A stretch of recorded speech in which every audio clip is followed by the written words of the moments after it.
রাজনৈতিক মাঠে চলছে পুনর্গঠনের প্রবল স্পন্দন। সোহরাওয়ার্দী উদ্যানে বাংলাদেশ জামায়াতে ইসলামীর জাতীয় সমাবেশ যেন তারই এক জোরালো বার্তা।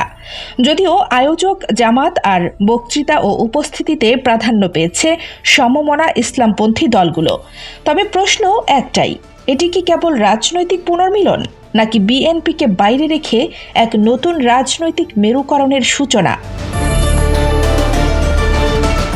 জামায়াত বলছে কেবলমাত্র পিআর পদ্ধতির পক্ষে থাকা দলগুলোকে আমন্ত্রণ জানানো হয়েছে, ফলে পুরনো মিত্র বিএনপির অনুপস্থিতি নিয়েও তৈরি হয়েছে আলোচনা। সমাবেশে ৭ দফা উত্থাপনের পাশাপাশি প্রবলভাবে উচ্চারিত হয়েছে পিআর পদ্ধতির দাবি, যেখানে দলীয় ভোট অনুপাতে আসন নির্ধারণের প্রস্তাব রয়েছে।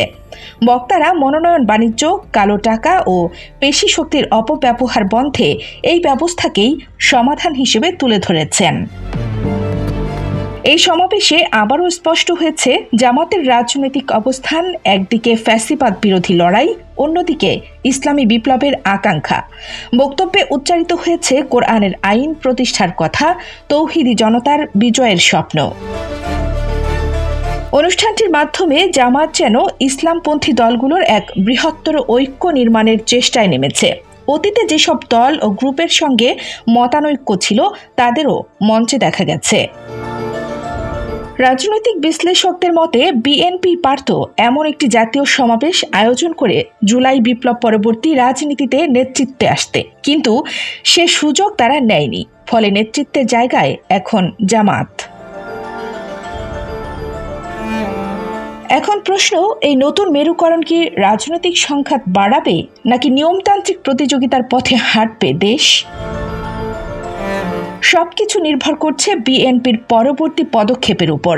তারা যদি পাল্টা মেরুকরণ গড়তে পারে তাহলে রাজনৈতিক ভারসাম্যে নতুন চিত্র দেখা যেতে পারে। আর যদি উত্তেজনা সংঘাতে জড়িয়ে পড়ে সব পক্ষ, তাহলে গণতন্ত্রের উত্তরণ হুমকির মুখে পড়বে। এই মুহূর্তে রাজনীতিতে প্রয়োজন ধৈর্য, কৌশল ও সহনশীলতা, কারণ হঠকারী সিদ্ধান্ত কেবল দল নয়, দেশের ভবিষ্যৎকেও অনিশ্চয়তার দিকে ঠেলে দিতে পারে। কানিস ফাতেমা, নিপা, খবর সংযোগ।